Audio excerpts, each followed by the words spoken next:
नमस्कार, आदाब, सलाम, सत श्री अकाल दोस्तों। इस वक्त हम आपको तस्वीरें दिखा रहे हैं जो सिट्टी विधानसभा से सिट्टी विधानसभा के क्षेत्र के ही निवासी हैं। इनका नाम है हरि नारायण प्रमाणिक जी, जो विकासशील इंसान पार्टी के संभावित प्रत्याशी हैं, प्रबल दावेदार हैं विकासशील पार्टी के। तो तमाम बातें करेंगे आज राजनीति से जुड़े हुए और किस तरीके से सिट्टी विधानसभा को लेकर के इनके पास क्या योजनाएं हैं, तमाम बातें करेंगे। सबसे पहले हरि नारायण प्रमाणिक जी, आपका मेरे चैनल में स्वागत है।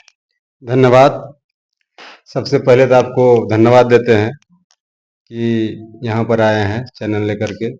बिहार न्यूज को हम धन्यवाद देते हैं। सर, मेरा सवाल होगा कि आपको राजनीति में आने की प्रेरणा कहाँ से मिली और आपने इस विकासशील पार्टी को ही क्यों चुना? एक बात अभी आप बोले, पहले मैं उसका जवाब दे देता हूँ कि संभावित प्रत्याशी यहाँ विकासशील इंसान पार्टी के।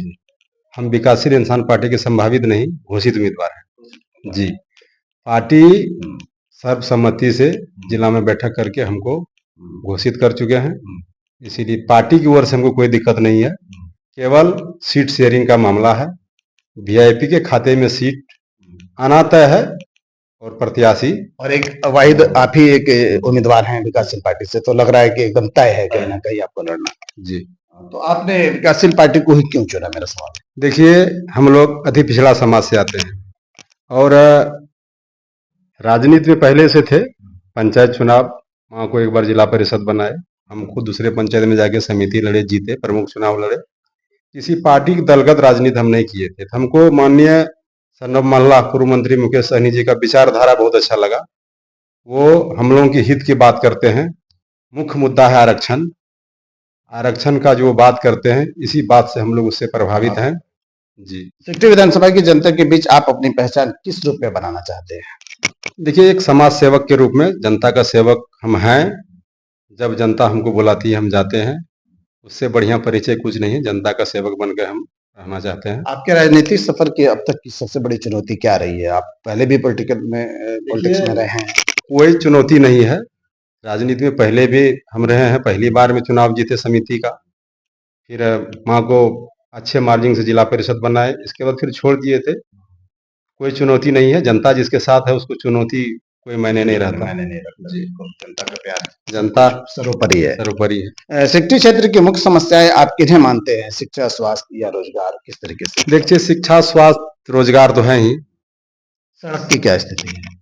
सड़क एक, देखिए, सरकार द्वारा जो चैनल है वो विकास का वो हो रहा है, लेकिन जहाँ जरूरी है, जहाँ तक कि किसी कोई गांव ऐसा है कि किसी भी तरह से कनेक्टिविटी नहीं है, आप हर गांव में कम से कम एक तरफ से जाने का रास्ता होना चाहिए। वो कुछ गांव ऐसा है जहाँ की, जैसे आपको खुरागाज पंचायत में है, 15 नंबर वार्ड है ओलावाड़ी। आज भी अगर आप वहां जाइएगा तो आप पैदल नहीं जा सकते जूता मोजा पहनकर।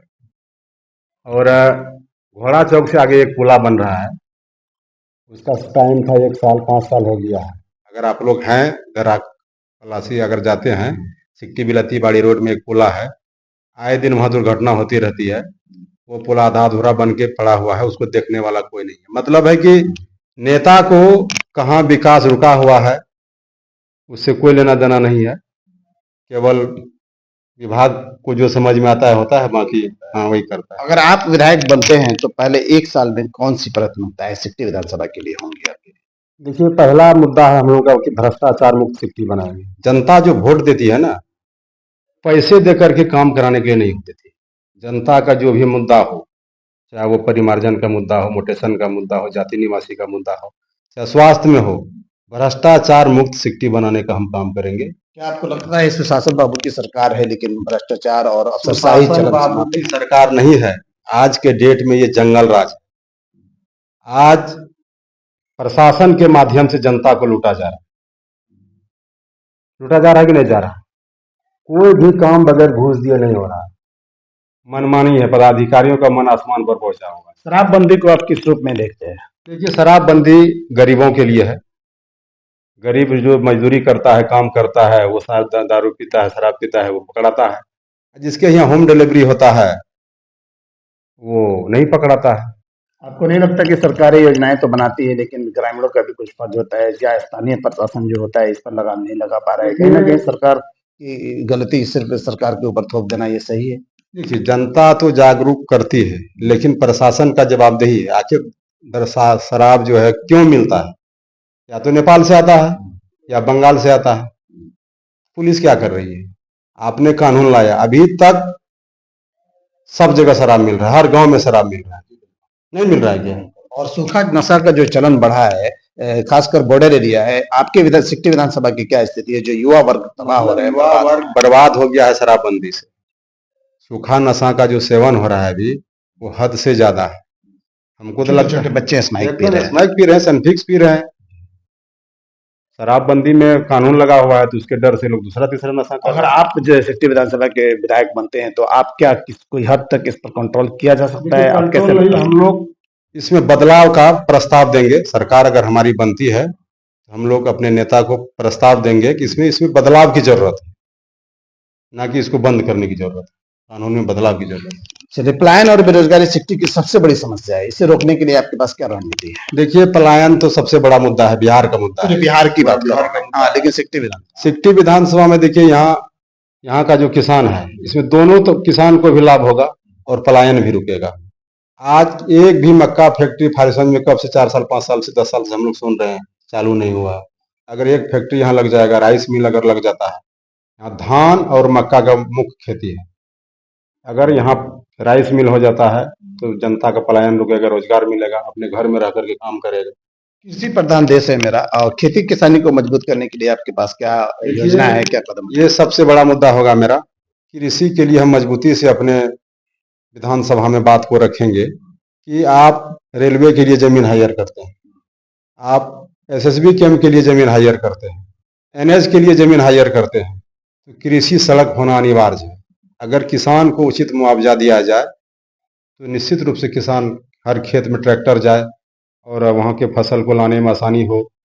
फसल कोई लगाता है तो अगर एक दिन आप पछुआ गए खेत रोपने में या मक्का लगाने में, आपको ट्रैक्टर ले जाने में परेशानी होती है, सामान लाने में परेशानी होती है। तो किसानों के लिए मुख्य रूप से कृषि सड़क होना अनिवार्य है। इसका सर्वे करा करके इस बात को हम मजबूती से पटल पर रखेंगे कि कृषि सड़क हो, ताकि किसानों की समस्या को, कृषि सड़क होगा तो अब सिंचाई के लिए अभी तक नीतीश कुमार जी बोले थे कि 12 में हमारे खेत में बिजली पहुंचा देंगे, आप लोगों को पता होगा। महिला सशक्तिकरण और सुरक्षा को लेकर के आपके पास, आपकी पार्टी के पास क्या योजना है इसको रोकने के लिए? देखिए, महिला सशक्तिकरण पर जो है सरकार भी काम कर रही है और हम लोग भी इसको बढ़ावा देंगे। इस महिला के लिए हम लोग जो आरक्षण है उसमें कहीं कोई कटौती हम लोग का काम नहीं। महिलाओं की भागीदारी, युवाओं की भागीदारी आपको समाज में लगती है कि सबसे ज्यादा इम्पोर्टेंट है? एकदम है। महिला सशक्त होगी, उसको रोजगार मिलेगा, उसके साथ जो अन्याय होता है वो नहीं होगा। विकासशील पार्टी इंसान पार्टी की विचारधारा को आप अपने क्षेत्र में सिटी विधानसभा के लोगों के बीच किस तरीके से लाएंगे? देखिए, यहाँ इस विधानसभा में अति पिछड़ा की संख्या है और निषाद के 22 उपजाति हैं। उसमें कैवर्त, बींद, नुनिया, बेलदार, तियर, गोढ़ी, मल्ला, कोच, गनगय, अमात, सब कोयरी, सब जात है और सारे इसी मत, सब निषाद का उपजाति है। तो इनके लिए माननीय हम लोगों का जो हो गए नेता मुकेश सहनी जी आरक्षण की बात कर रहे हैं। आरक्षण मिलेगा तो निश्चित रूप से सम्मान बढ़ेगा। स्थानीय लोगों को पार्टी से जोड़ने और विश्वास दिलाने के लिए आपके पास क्या रणनीति है? जुड़ रहे हैं लोग, हम बताएं तो हम लोगों का जो यहाँ 1,30,000 से ज्यादा अति पिछड़ा है, जुड़ेंगे। हमारी बात जो करेगा तो उसके साथ जुड़ना तय है। आपको नहीं लगता कि जितने भी, जैसे आप पिछड़ी जाति की बात कर रहे हैं, कि ये कहीं ना कहीं ये बीजेपी के वोटर भी हैं? आपको लगता है कि जो जो लालू यादव ने, जो आपके इंडिया गठबंधन के हिस्सा हैं, उन्होंने ही जो पिछड़ी जाति के मुंह में जुबान दी, उनको हक दिलाने के लिए उन्होंने ही किया, लेकिन आज वो सारे लोग बीजेपी के वोटर हैं? आपको दिख रहा है कहीं? नहीं, देखिए, भ्रम का समय खत्म हो गया है। भ्रम फैला के जो बीजेपी वोट लिया, अब समझ चुकी है जनता की झांसे में आने वाली नहीं है। क्या 2014 में माननीय प्रधानमंत्री जी क्या बोले थे? विदेशों से काला धन लाएंगे। क्या आया? सबके खाता में खाता खुलवाए, सब जनधन योजना ये वो खाता खुलवाइए, सबके खाता में 15-15 लाख रुपया भेजा। देखिए, देश संविधान से चलता है, कानून से चलता है, ना कि आप जो है किसी को धर्म में फैला करके। जो अब जनता समझ चुकी है, इसको रोजगार चाहिए। क्या इस बार बदलाव का लहर है? आप देख पा रहे हैं ये जो इंडिया गठबंधन की जो योजनाएं, जो 2500 रुपया माई बहन योजना और 200 बिजली यूनिट फ्री, ये बात करते हैं। देखिए, नीतीश कुमार जी 20 वर्ष से मुख्यमंत्री हैं, उसको कोई रोका था क्या कि आप पेंशन नहीं बढ़ाइए?